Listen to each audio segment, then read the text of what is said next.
why it's coming out now is we wanted to wait, to get through all of the legal proceedings, the criminal trial, and it spans, it's, four parts, and it spans over 30 years of, pop culture, his life.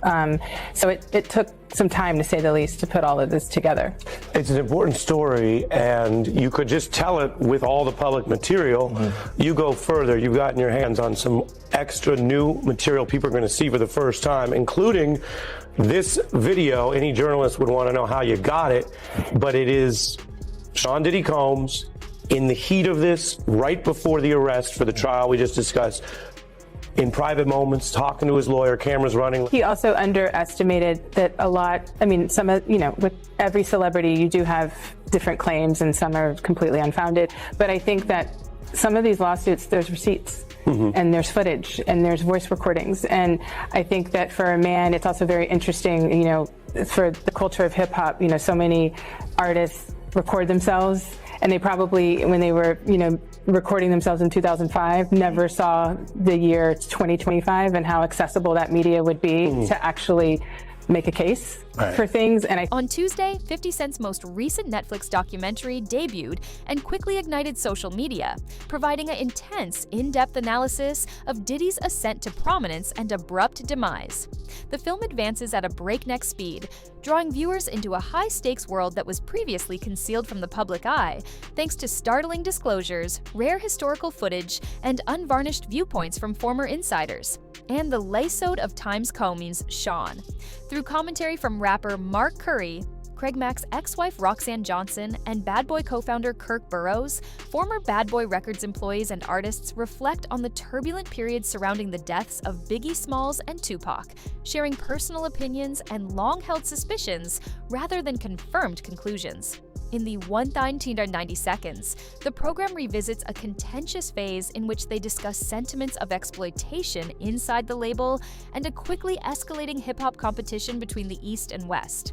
When taken as a whole, their memories provide a richer, more complex picture of an industry molded by pressure, ambition, and internal power struggles during one of its most contentious eras. Hearing from Greg Kading, the detective that worked on Tupac and Biggie's case in this documentary. He is the investigator that did that proper agreement with Keefe D way back in 2008, where Keefe D alleged that Diddy tried to offer him $1 million to take out Tupac and Suge Knight. And Tupac's trial with Keefe D is coming up very soon in early 2026. And we know that Diddy's name has been dropped at least 200 times during these proceedings. And Puff created the atmosphere for both of those guys to lose their life. I honestly, when I look back on it, if he trusted Sean more, it would have been better. But he didn't trust him as much as the way Sean says they were best friends after he was dead. Nah, I didn't see that during the time we were working. The documentary presents itself as one of the most confronting, in-depth analyses of Diddy ever made by continuously dropping one shock after another. It states that he is now serving a term connected to transportation-related violations at a federal institution in New Jersey. It also notes that a jury rejected a number of more serious charges, highlighting the case's complexity. After Diddy's former partner launched a high-profile civil case in late 2023, which sparked a series of other legal proceedings and kept his name in the news, public criticism of him increased dramatically. Even though Diddy has consistently and vehemently rejected all accusations, as the show highlights, these claims have been growing, igniting heated discussion and conjecture, leaving the public torn between controversy, potential legal repercussions, and unresolved issues. Diddy Combs have now sent a cease and desist letter to Netflix. That's right. They are demanding it not release a docuseries featuring the embattled. This documentary goes beyond just restating previous allegations. By making fresh allegations that rekindle headlines and spark heated public discussion, it intensifies the discourse. The filmmakers claim to have acquired exclusive behind-the-scenes video of Diddy in a New York hotel room a few days before to his arrest, which was taken by a cameraman who was assisting him at the time. According to reports, the videos show him responding to the impending media frenzy and talking about the next course of action with legal counsel. The series' moments are spontaneous and unfiltered.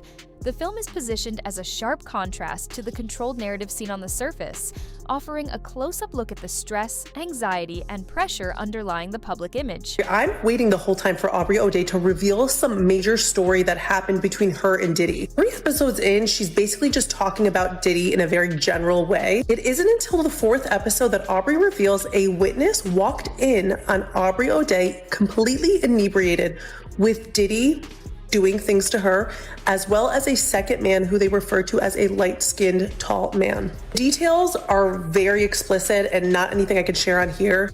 This witness revealed that it was 100% Aubrey O'Day. It was really uncertain in watching Aubrey's reaction and kind of resharing this story whether or not she fully recollected the situation. He says it couldn't have been her choice to become inebriated because that was never her issue. She never really drank a whole ton. The earlier parts of this series, Aubrey does reveal these emails, these series of emails that she got from Diddy. They were all in very sexual nature, in a very sexual tone. He's basically asking her to come over and do certain things with him. It's these very domineering emails where he's basically setting the tone that he's the boss. She says that she felt very uncomfortable about those emails, and 6 months later, she was fired. Since conversations like this are usually protected by stringent secrecy, it is quite uncommon for anybody to discuss this openly before to official charges. According to the documentary, letting a filmmaker inside the room would have unintentionally revealed private legal conversations, thereby erasing the lines between secrecy and privacy. Diddy's attorneys subsequently informed NBC News that the filmmaker was subject to legally strict secrecy agreements and that they had no idea how the tape ended up on Netflix. They adamantly argue that the information was intended to be kept confidential, portraying its exposure as a grave violation rather than a deliberate revelation. That boy, we had gotten over CCNY. It looked like the coast was clear. We were renegotiating with Arista. We were about to get a step up in the money. I had 25% of the company. I didn't know why he needed to get that back from me and then give it back to me again. I didn't understand that. That's like a trick, like, okay, here, I gave it to you, now give it back, and don't worry, I'm gonna give it right back to you. I didn't want to give it up. So he came into my office one day unexpected, him and Kenny Marsalis, they had it planned out. Kenny had the briefcase with all the stock certificates in it, and Diddy had the bat. Not like, I'm gonna beat the shit out of you with the bat, but he had the bat like, man, we got to do this. This has to happen. I didn't feel I was gonna get beat down in that office, in all honesty. I got people that could jump out of the shadows in a minute. I wasn't threatened by him. What I was messed up over was the fact that I started this company with you from day zero, and now the one solid thing that you told me I had, you want to take that back and do a return to me on that at this critical time that we're renegotiating and getting a step up on the contract. When he told me it was about all of that renegotiating and that I should trust, I did, begrudgingly, angry, upset. It wasn't right. I did it. He got the stock back. I went on, tried to get over that, kept doing my job, doing what I had to do, delivering everything. And once again, I was caught up in the job. I forgot all about it. And next thing you know, we had the snafu. I was fired. And he just said, oh, okay, bye. And since he had never given me the stock back, he never said that he would pay me anything or give me anything. He just avoided me all these years. Not only did he avoid me all these years, running high and low, I went on and started working with Mary, who the three of us started out. By highlighting voices from Diddy's history, such as former collaborators, musicians, and close acquaintances, who provide insider perspectives on his rise and influence across the industry, the series further enhances its impact. Aubrey Day, a former member of the band Times, is one of those featured. She discusses her own experiences, giving the story more nuance and viewpoint.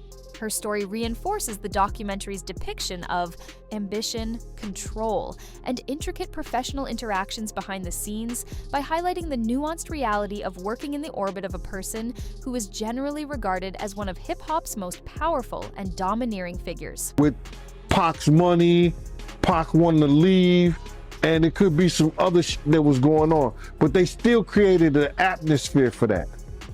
You understand that East Coast, West Coast bullshit. When Suge was trying to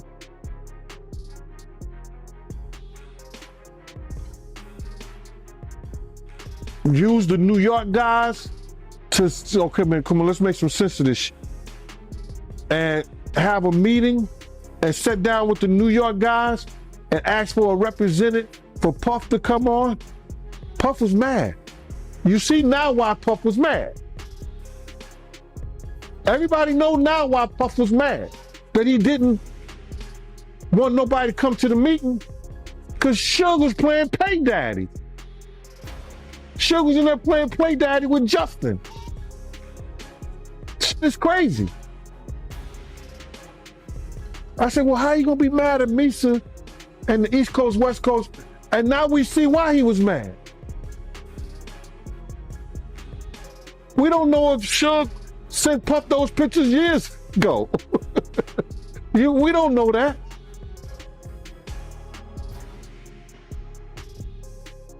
But that's why Puff didn't send a representative when Zipman was asking him, man, let me represent, just let me know. Nah, man, F that. They trying to get a black distribution company, a publishing company, all that for hip hop artists and music. Puff and Jay-Z ain't gonna have shit to do with it. And look who get rewarded behind that. So, to answer your question, I think the atmosphere that they designed and made up led to what we know was the East Coast, West Coast war. And both of them had some responsibility in that.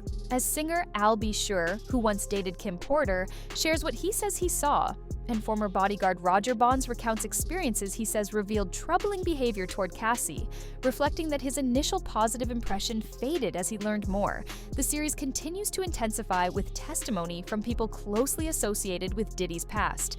Further broadening the scope, co-founder of Bad Boy Records Kirk Burroughs revisits his previous ownership interest in the business, claiming that pressure and intimidation pushed him to give up his part, a pivotal moment that he claims caused his personal and professional downfall.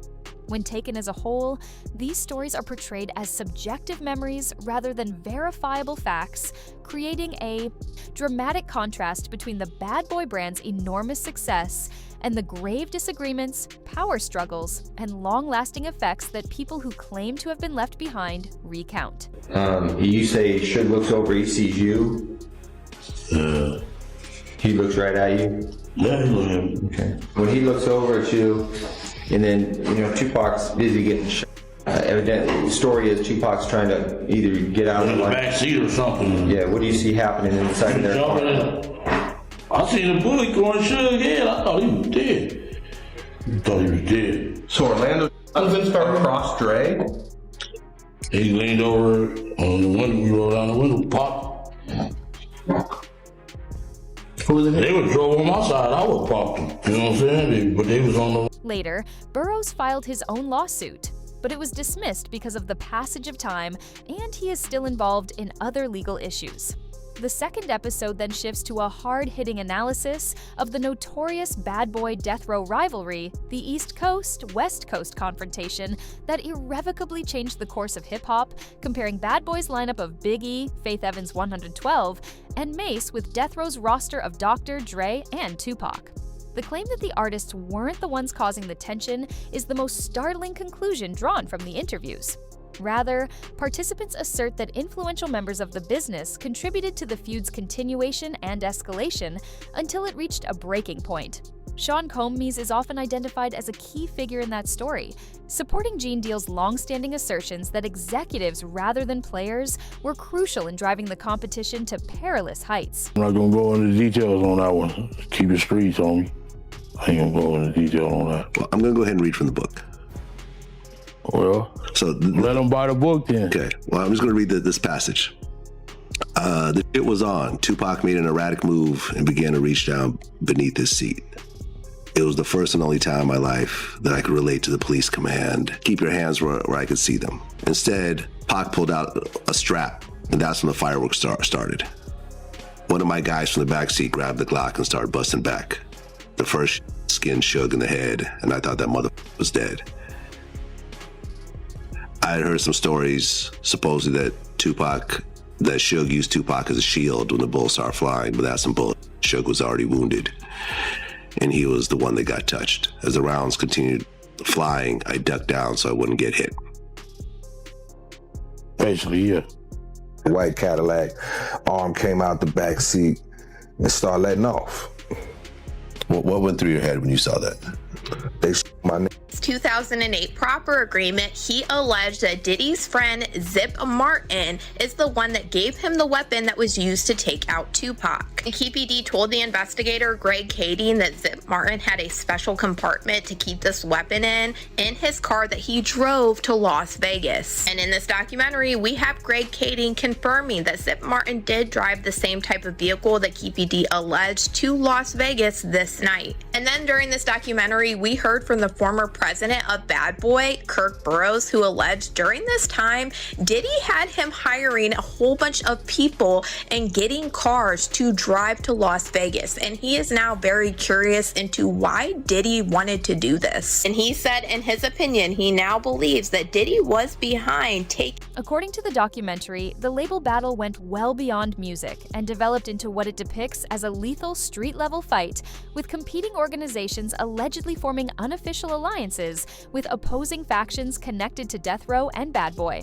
In this story, the show centers Diddy on a complicated network of relationships, claiming ties to Dwayne Keefe D. Davis, a name that has long been associated with gang-related conversations in New York, and Eric Von Zip, whom Diddy previously referred to as a family figure. The episode features Davis detailing his version of events surrounding the 1996 Las Vegas massacre that killed Tupac, including assertions regarding the persons involved, based on recorded information mentioned in the series and comments by retired LAPD investigator Greg Kading.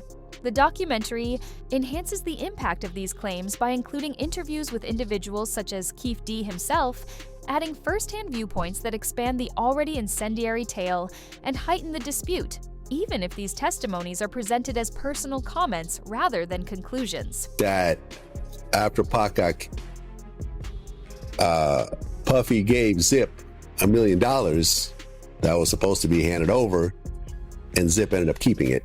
And I remember when I interviewed TK Kirkland, who was actually roommates with Zip at one point. They were that close. He actually said, yeah. The feds said that too. He said that actually happened.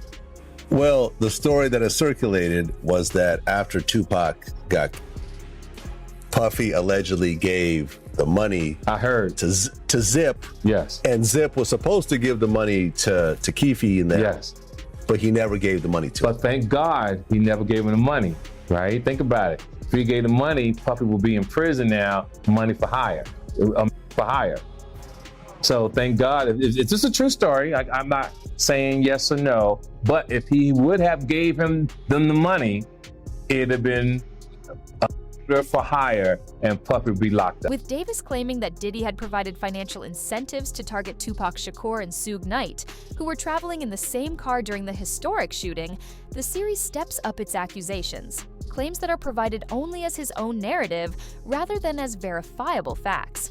According to Davis, Knight survived the assault, and the money supposedly vanished with Eric Von Zip, who has now passed away, which is why the promised payment never materialized.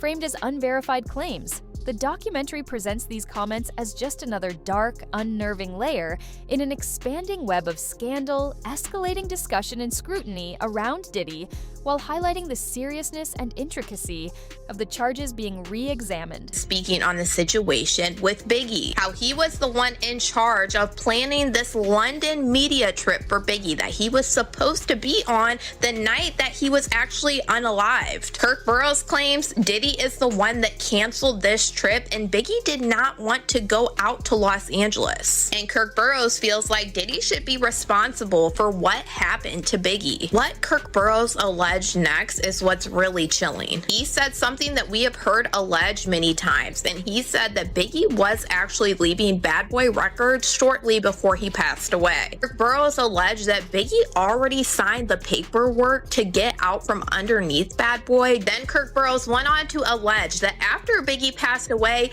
Diddy came to him and told him to change the terms in the contract that Biggie signed. And he claimed that he was so calculated that he told Kirk Burrows to just switch out the middle pages. That way on the last page, Biggie's signature would still be there. That way Diddy could allegedly... According to Burrows, Diddy forced Christopher Wallace, better known by his stage as Biggie, to come to Los Angeles to promote his record in spite of his obvious reluctance.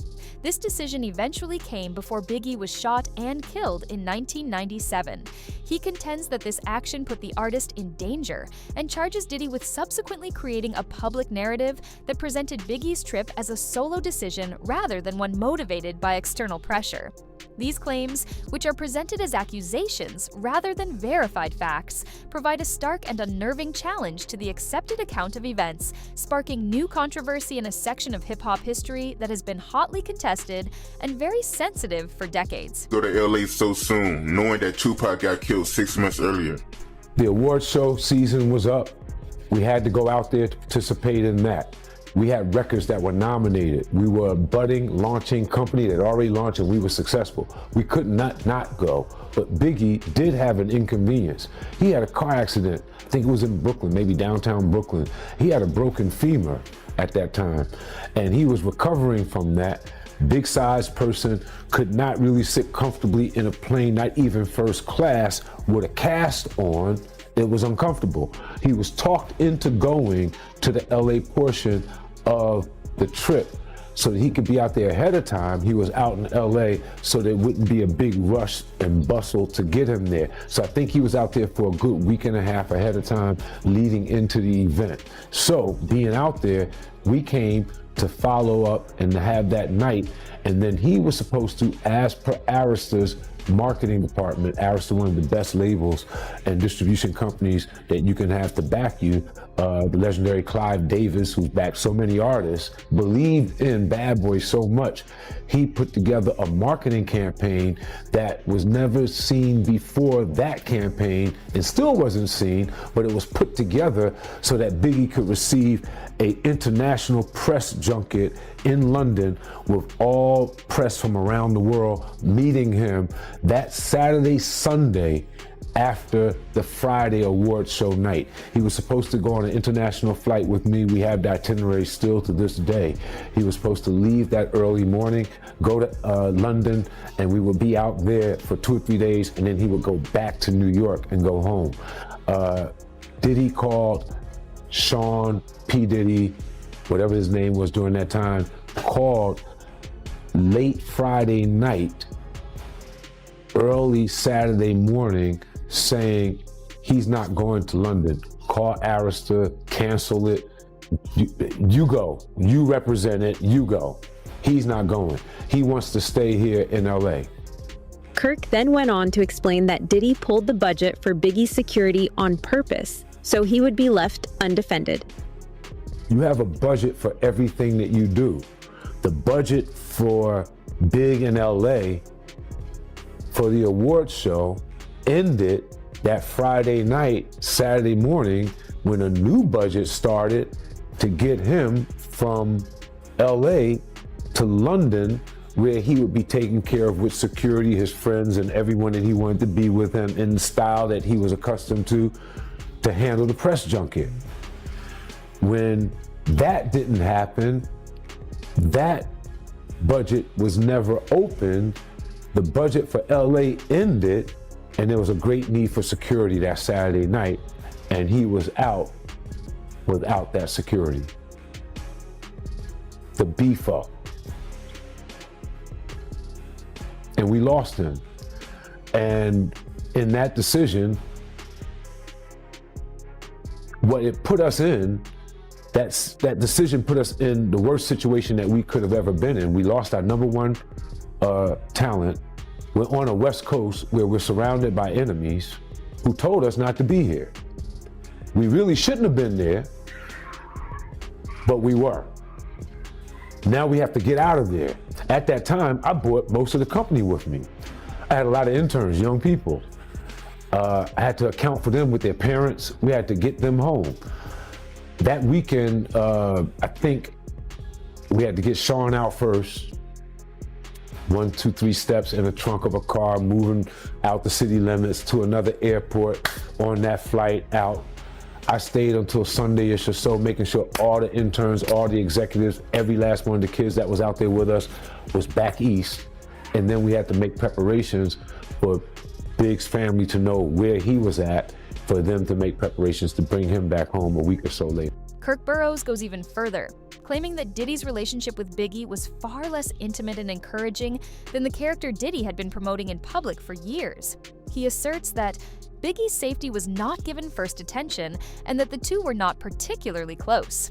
A representation that stands in stark contrast to the traditional story of loyalty and fraternity.